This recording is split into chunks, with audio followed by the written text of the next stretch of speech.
empezamos con el cierto. Estamos en el set, en vivo. Son las 22:04. El ministro de Trabajo y Promoción del Empleo, Alfonso Adriancén, nos está acompañando. Muy buenas noches, ministro. Buenas noches, Maite.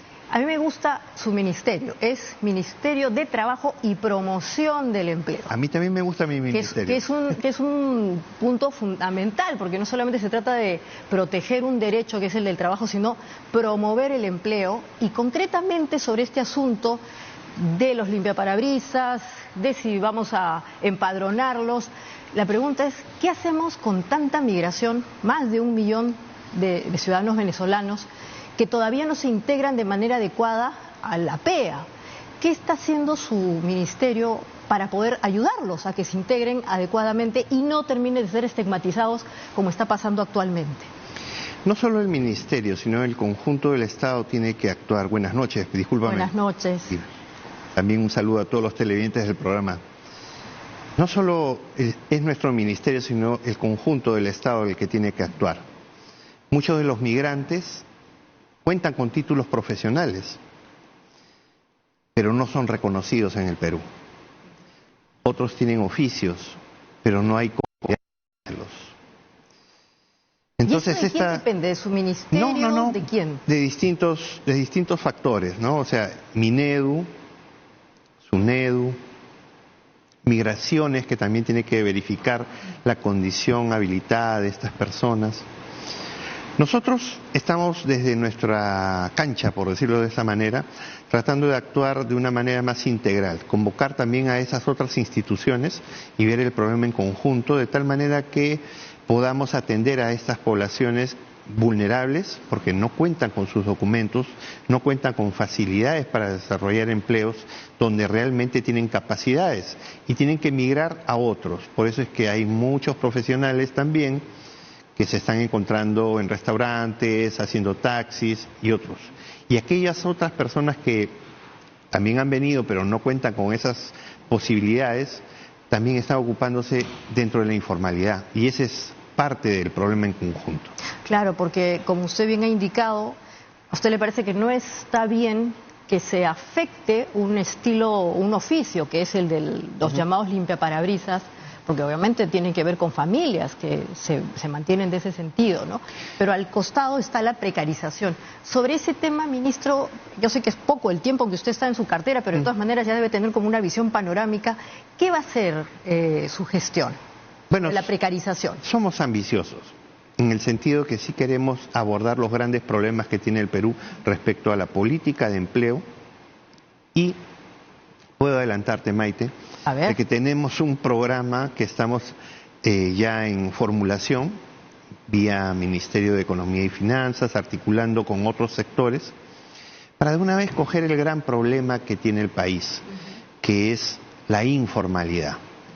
Digo problema en el sentido de la magnitud, porque en realidad también la informalidad para muchos ha sido una bendición, una oportunidad de realizarse. Pero lo que es concreto es que hay que trabajar en la formalización, es decir, que estos empleos no sean precarizados, como tú bien dices, que se goce de condiciones para que también se ejerza la tutela sobre derechos fundamentales de salud, seguridad en el trabajo, que exista un nivel pensionario. Entonces, todos estos temas en el Perú como que los hemos dejado en una segunda parte de la agenda. Yo creo que, pese a la inestabilidad del momento, es oportuno también reflexionar sobre los temas de fondo. Y eso es lo que yo he dicho. Yo creo que es necesario también pensar en que hay mucha gente que quiere solucionar el problema inmediatamente. Esto de los limpiaparabrisas, por ejemplo, nos ha motivado a muchos a ver cómo han reaccionado algunos gobiernos locales prohibiendo. Pero yo prefiero que hagamos promoción. ¿Promoción de qué? Promoción de la libertad del trabajo. Promoción de la libertad de oportunidades para generarse un autoempleo. Claro, estas personas que están en la calle no reciben nada. Se están generando una oportunidad y si a eso le agregas una prohibición, los condenas a la marginalidad. O eventualmente ahí sí a la delincuencia con todas sus letras. Con todas sus letras, sí. Pero estas acciones que usted nos está comentando que van a desarrollar para mejorar o en todo caso para tratar de eliminar la informalidad, ¿a dónde están dirigidas? ¿Nos podría adelantar algunos elementos? Sí, hay algunos elementos que Mira, en realidad el que es informal no es solamente informal porque quiere serlo, sino también porque hay que ser sensatos y sinceros. A veces el Estado también margina de alguna manera al poner las vallas demasiado altas para la formalización. Entonces lo que tenemos que atacar es esos niveles en los cuales los emprendimientos se encuentran de repente en una etapa primaria, o se encuentran a mediano, o se encuentran ya establecidos pero necesitan seguir creciendo. Entonces, en cada uno de esos 3 estadios, ese nuevo programa que estamos diseñando va a interactuar, pero no solamente como sector, sino también con otros sectores, porque tú comprendes también que, por ejemplo, en el sector producción hay un viceministerio de MIPES, ¿no es cierto? Hay ya experiencias para la promoción de esos empleos, de esas empresas, y nosotros lo que queremos es articular en su conjunto. Por ejemplo, tenemos ya muy avanzado con el MINCETUR un tema que tiene que ver con la generación de empleos en el turismo. Entonces, vamos a tratar de funcionarnos y generar un programa mucho más contundente para esto. Claro, y sigamos hablando de la informalidad, ministro. En efecto, hay una gran masa de personas que se emplea a través de sus propios emprendimientos, pero la gran mayoría de personas lo hace de manera personal, unipersonal. Para ese mundo, los pescadores, las empleadas de trabajo, las propias amas de casa, porque esas señoras también trabajan y hacen un trabajo muy relevante, para ese cúmulo de personas, si las vemos en el largo plazo, justamente a raíz de los temas previsionales, ¿qué tipo de medidas está ensayando su gestión o va a proponer? Hay determinadas políticas que el lado público lo puede implementar, pero también hay que ser coherentes y convocar al sector privado. El sector privado puede complementar muchísimas actividades, y es más, el principal generador de empleo es el sector privado, no es el Estado. El Estado es un promotor de políticas. Entonces, frente a estos segmentos que bien has mencionado, son realidades muy específicas, hay una enorme diversidad y hay que atender a todos, y no todos tienen los mismos requerimientos.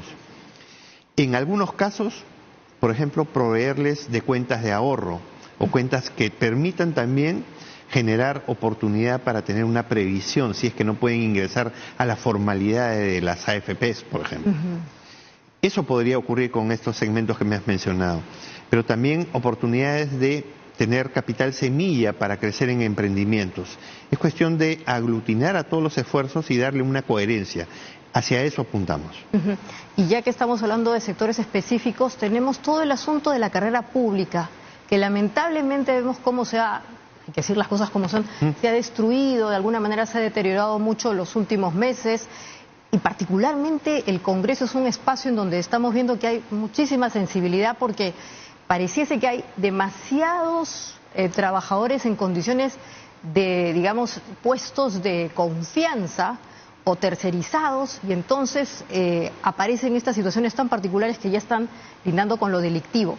En algún momento se habló de Servir. ¿Qué está pasando con Servir? ¿Tiene usted relación con ese tipo de temas?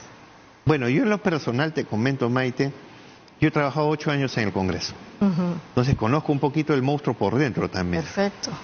Servir efectivamente tiene que ver mucho con el empleado público y tendría que actuar, pero la categoría específica de los trabajadores del Congreso los hace especiales.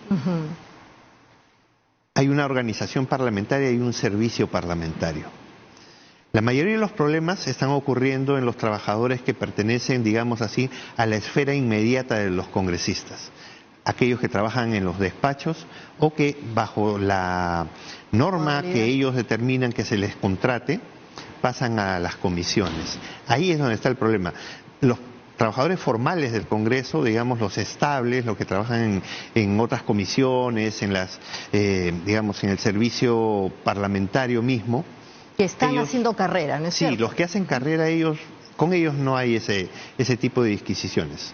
El problemita está en los que están en despachos, que en su mayoría solo obedecen o dependen de la voluntad del parlamentario, y es ahí donde ocurren estos hechos que yo me he permitido decir son totalmente transgresores de los derechos de los trabajadores. Y ahí es donde tenemos que atacar. Yo creo que SUNAFIL debería también acercarse un poquito a esto y ver un poco la realidad, hacer algún tipo de fiscalización inopinada que de repente permita establecer vínculos de denuncia. Porque muchos trabajadores están ahí en estas circunstancias, pero no hacen la denuncia porque tienen el temor de hacerlo. Además, parece que hasta creyesen algunos de estos no sé, trabajadores que es parte del sistema. O lo sea, han normalizado. Que lo han normalizado, que les extraigan parte de su salario para efectos no conocidos, ¿no? Sí, es lamentable que ocurra eso en un poder del Estado, pero como te digo, yo también he trabajado en el Congreso y creo que el Congreso también va a encontrar seguramente una fórmula para poner un coto final a esto. Y respecto de temas, digamos, que están también en el candelero, todo este asunto de la tercerización, allí exactamente su gestión va a tomar algún tipo de medida específica, ¿cómo está avanzando? Ya nos hemos pronunciado porque existe un fallo judicial. Este tema de la tercerización, tú recordarás, estuvo enmarcado dentro del contexto del gobierno anterior y provocó muchos problemas entre el sector empresarial y el sector sindical. Incluso generó la ruptura del espacio de diálogo natural que tenemos con el Consejo Nacional del Trabajo.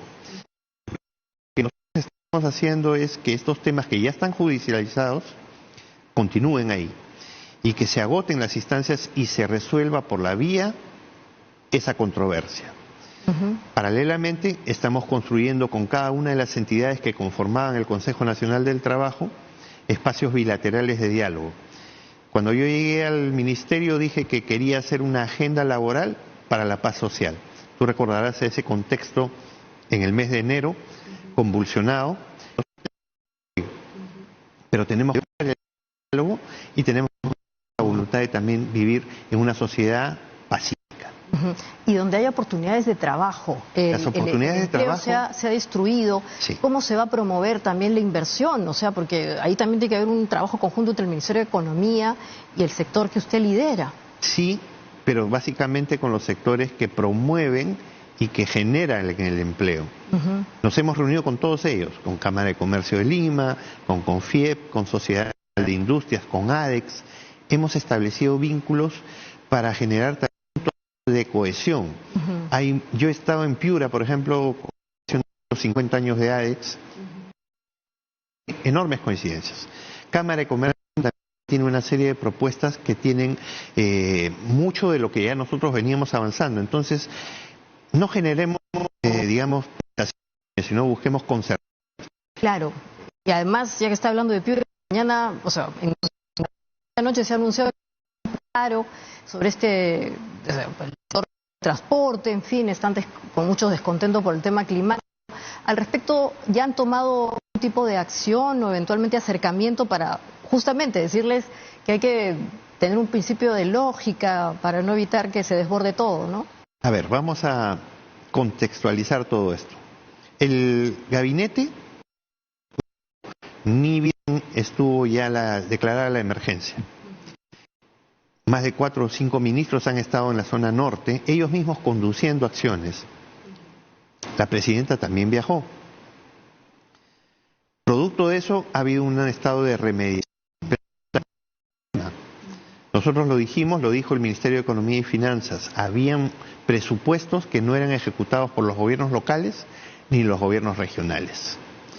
Este entrampamiento también hay que denunciarlo, porque quienes justamente ahora dicen que deben irse al paro, tienen presupuestos para gastarlo y no lo han hecho. Apenas un 10% no es significativo, y menos en una emergencia. Sin embargo, nosotros desde el sector trabajo, por ejemplo, el día viernes hemos suscrito 46 convenios con gobiernos locales de Piura para el programa Empleos Temporales. Hemos hecho transferencias que a ellos les va a permitir precisamente detectar familias y a personas que tienen la necesidad imperiosa de generar ingresos porque los han perdido o porque han perdido sus casas producto de los desastres climáticos. Entonces, es un tipo de trabajo temporal, como usted indica. Es un trabajo temporal que los propios municipios, los alcaldes, convocan a los vecinos que tienen su situación vulnerable. Ellos los contratan, por decirlo de esa manera, son 40 soles el jornal diario, y nosotros como ministerio vamos a estar supervisando y monitoreando. Claro, ¿y cómo es que este trabajo temporal, ministro, se puede convertir en incentivo para algo mejor? Usted ha hablado de capacidades, de estos programas que tienen que ver también con el aumento de productividad problema del Perú, usted sabe, es la ¿está vinculado con ese tipo de objetivos más trascendentes o solamente a remediar una situación muy concreta? Y bueno, hay la crisis y tenemos que, como se diría, buscarse la vida. No, sí tiene un elemento de complementación y precisamente es porque necesitamos este otro programa del que te hablo, ¿no? Que tiende a generar ya más condiciones de mayor estabilidad. Lo que le llamamos el trabajo digno, el trabajo estable, productivo, sostenible.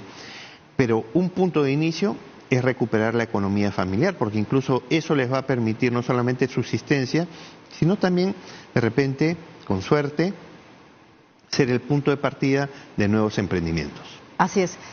¿Y en qué sectores se podrían estas personas que temporalmente se vinculan con el gobierno local después recolocarse? ¿Han hecho algún tipo de obra? Es mano de obra no calificada. O sea, son personas que, por ejemplo, en una situación de emergencia en distritos, tienen que dedicarse, por ejemplo, a recuperar las zonas devastadas, rehabilitar limpieza, mejoramiento de colegios, de vías. Yo he estado en Ica el sábado.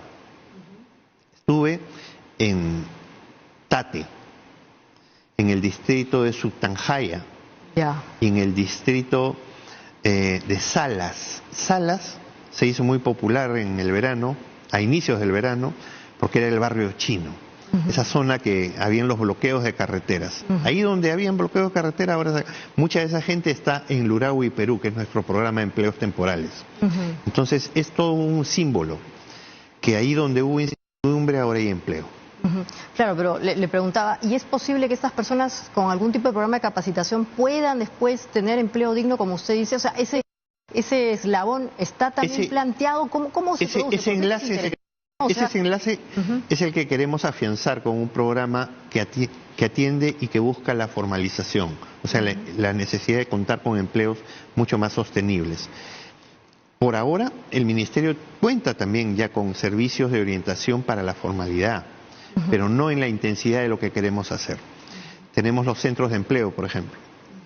El lunes pasado, ¿no? Hace una semana, inauguramos, después de 3 años que había estado sin usarse, el centro de empleo. Son casi 12 servicios gratuitos que prestamos dentro del Ministerio en la sede central en Lima. Pero no solo estamos en Lima, estamos en distintas regiones a través de una política de alianza con los gobiernos regionales y las direcciones regionales de trabajo. Otro tema, ministro, del que hemos hablado así de refilón, es todo el debate previsional. Hay proyectos, en fin, digamos que hasta incluso hay posiciones opuestas. ¿Sobre ese tema podemos hablar? Sí, hay una... Le pediría solamente un pequeño comentario para poder hacerlo en grande.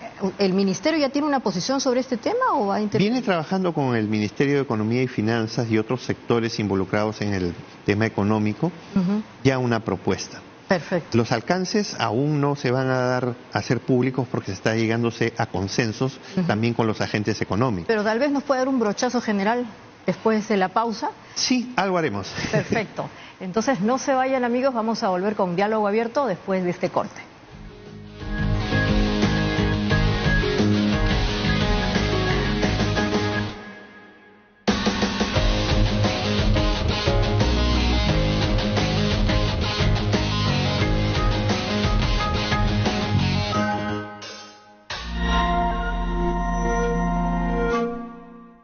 Cafetal es tu café de verdad.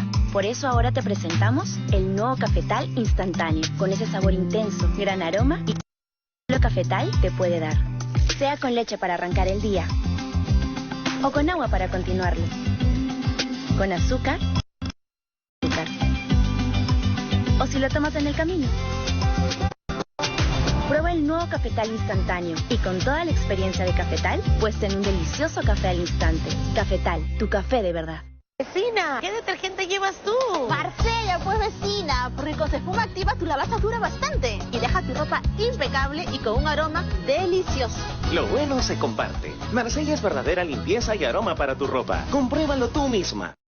Hay una gran diferencia entre un lomo saltado y un lomito saltado, o entre un arroz tapado y un arrocito tapado. Solo mayonesa alacena hace la diferencia en tu... haciéndolos aún más ricos, porque es la única que tiene ese toque de limón nos gusta. El rico sabor de casa.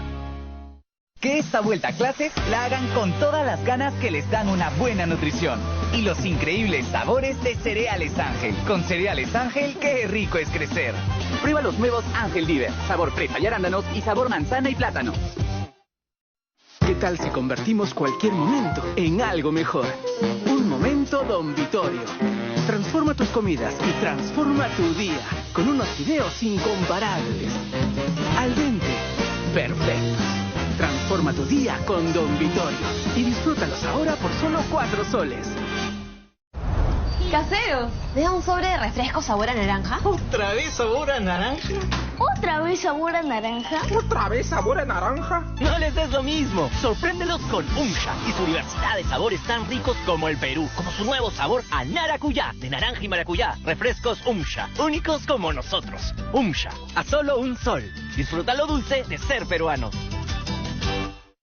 Tus manos merecen un detergente que las cuide tanto como a tu ropa. Por eso Bolívar Active Care tiene una fórmula que está dermatológicamente comprobada. Dale a tus manos el mismo cuidado que le das a tu ropa. Bolívar, cuidado más allá de la ropa.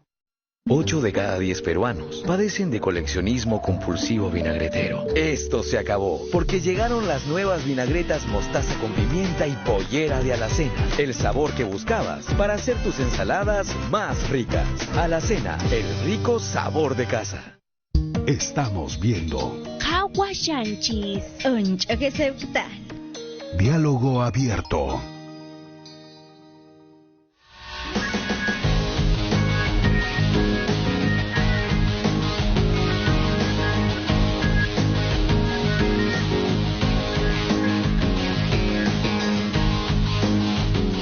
Bueno, estamos de vuelta y seguimos en este diálogo tan interesante. Ministro, así un brochazo general, más o menos por dónde iría una propuesta que tenga consenso, ¿no? Sobre el tema previsional, que fue el último que vimos. El Congreso de la República, como tú bien has dicho, está dividido frente al tema, ¿no? Hay una posición mucho más estatista y otra privatista. El Ejecutivo lo que está haciendo es una mesa técnica, la conduce el MEF. Perfecto. Ellos están llevando, digamos, el peso mayor de todo esto. Nosotros como sector trabajo estamos participando. Hay una serie de propuestas que están, digamos, chocolateándose.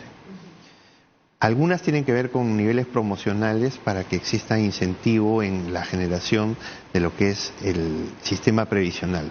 Todos comprendemos que el actual ha cumplido una etapa, es imperfecto porque en algunos modos es muy difícil recuperar, pero lo que se está buscando es una alternativa que sea mucho más simple, más simple.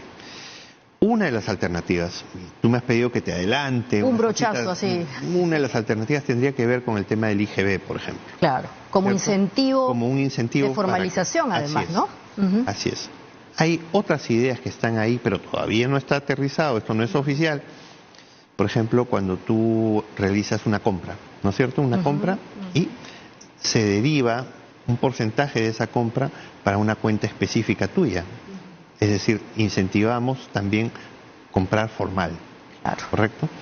Entonces, como esas, están habiendo varias, incluso en el nivel asociativo.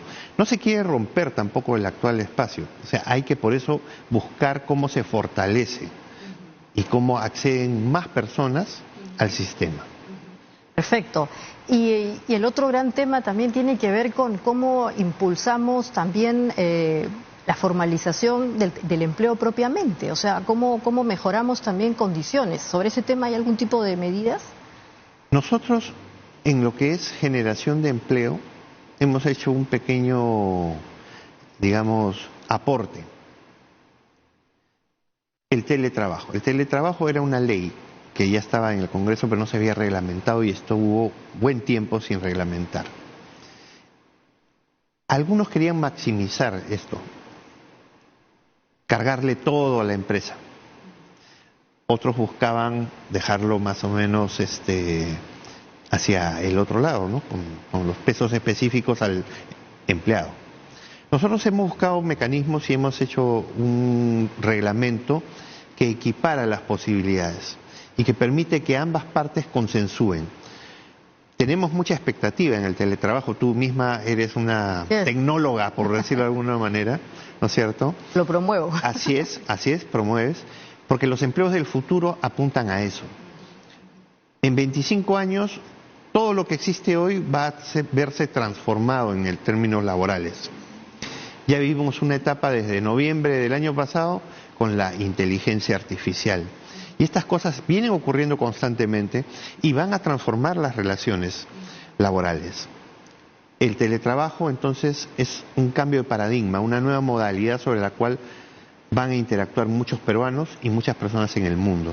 Y además podría abrir oportunidades de empleo, ¿no es cierto? Porque hay algunos sobrecostos que disminuyen y obviamente pues justamente le permite a mucha gente trabajar con más flexibilidad. De hecho, el sector privado aquí ya ha avanzado en esa misma línea porque se ha dado cuenta rápidamente de que elimina esos sobrecostos. ¿Usted tiene un número más o menos para saber de cuánto estamos hablando, cuántas empresas en el Perú a nivel nacional ya están implementando el teletrabajo, lo usan? Lo que sí te puedo decir es que al menos de cada 100 empresas en posibilidad, 7 u 8 ya tienen declaradas teletrabajadores. Eso es un avance en un corto plazo, pero es necesario fortalecer, incentivar, difundir, aceptar. Yo te decía, ¿no? En el sector privado hay una enorme aceptación y en el sector público vamos lentos, ¿no? Los jefes de recursos humanos de los ministerios, de las entidades públicas todavía no entienden perfectamente de que pueden asimilar esta modalidad y permitir también que accedan más personas, que incluso también los vulnerables, ¿no? Muchos de los vulnerables pueden encontrar en el teletrabajo una opción importante. Nosotros lo que buscamos en esta etapa es difundir al máximo el conocimiento del teletrabajo y sus ventajas. Yo contaba hace tiempo una anécdota, ¿no? Yo soy de la generación del pinball, ¿no? Cuando yo salía del colegio agarraba una moneda y la metía en un aparatito que era el tamaño de un refrigerador, ¿no es cierto? Con una pantalla en blanco y negro. Ajá, claro. Después vino la generación del Atari que hacía lo mismo, pero ya no tenía que estar en un local, sino que lo hacían en sus casas, con sus televisores. Y hoy gozamos del PlayStation, ¿no es cierto? En ambos casos, en las mismas 3 generaciones, ¿no es cierto?, siempre los padres han dicho, estás perdiendo el tiempo. Pero no es así. Lo lúdico permite que accedas a una oportunidad de trabajo diferente. Yo dejé la máquina de escribir y fácilmente pasé al teclado de una computadora. Hoy los chicos del PlayStation ya juegan con personas de otras latitudes, ¿no es cierto? Cuando ingresen a la población económicamente activa, van a poder trabajar en empresas de todo el mundo. Globales. Y ya que estamos hablando de temas de futuro, y eso también nos reconforta, porque no todo es tan triste, Chile acaba de promover un nuevo régimen de horas de trabajo, las 40 horas famosas, y con esto se ha puesto a la vanguardia, ¿no? Casi como los países nórdicos, Ecuador, en fin. Chile. Claro, hay la idea todavía en el Perú de que es necesario trabajar miles de horas, porque eso es lo mejor, y entonces castigamos también algunos elementos de los que ha mencionado ahora, ¿no? Que ha mencionado, el tema lúdico, el descanso. ¿En el Perú es posible pensar en una realidad así o estamos muy lejos y todavía hay que hablar de modalidades? Yo creo que hay vanguardias en el país que sí entienden de que el tema no es cuántas horas te dedicas o cuánto tiempo estás sentado en tu escritorio, sino que el tema es cuánto produces. Así es. Y si lo produces en menos tiempo, mejor, porque igual es la cuota que tienes que producir. Esas circunstancias y esas vanguardias, yo creo que se van a terminar alineando. En el caso del Perú, esto es una reforma constitucional, no es nada no es mágico. Nosotros podríamos impulsarla, pero también el Congreso. Y de hecho es el Congreso donde tendría que debatirse y aprobarse. Es un artículo y es una reforma que pasa, porque lo que nosotros tenemos es una jornada de 40, como máximo 48. Pero todo el mundo trabaja más. Claro, pero bastaría con suprimir eso para llegar, digamos, a establecer las 40. Pero que eso se haga un derecho y que se haga realidad es también un tema de mayor aliento. Eso requiere también que exista una visión sobre cuál es el escenario del trabajo en el futuro, ¿no? Con trabajadores con derechos propios, bien ganados, bien remunerados, pero que exista también una protección del Estado y que también que la empresa comprenda de que ese es el escenario en el cual se avanza sobre mayor productividad sin necesidad de estar preocupado por el tiempo. O eventualmente los ingresos, porque también hay la idea de que necesitamos trabajar mucho para tener una chanchita que nos permita llegar a fin de mes. ¿Va a haber algún ajuste del sueldo mínimo, ministro? Generalmente el manual dice que cuando baja la popularidad de los gobernantes sube el sueldo mínimo. ¿Acá hacen ese tipo de usos de benchmark o no? Bueno, nosotros estamos empeñados en recuperar el espacio del Consejo Nacional del Trabajo. Es ahí donde tradicionalmente se han discutido estas cosas, de manera técnica. Se hizo por años mucho esfuerzo para llegar a una metodología de cálculo. Finalmente se llegó a hacer, pero hoy no tenemos al Consejo Nacional del Trabajo activo. Vamos a hacer todos los esfuerzos para llegar a una fecha próxima y tener las condiciones para que los actores se sienten definitivamente y retornen al diálogo. Y no solamente el sueldo mínimo, seguramente otras cosas Por más. supuesto, algunas reformas más que tienen que existir en el mediano y corto plazo. Así es.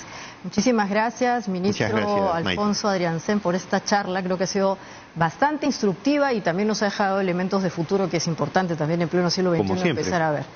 Bueno, no se vayan, amigos. Después de este corte vamos a continuar con otra entrevista muy importante, otro diálogo abierto. Viene el abogado experto en libertad de expresión y temas de este tipo, el señor Roberto Pereira. Con él vamos a hablar de la relación que existe entre informar, los periodistas, su seguridad, para nosotros los ciudadanos comunes y silvestres, que no es solamente un tema de los periodistas, sino de todos. Así que ya volvemos en diálogo abierto.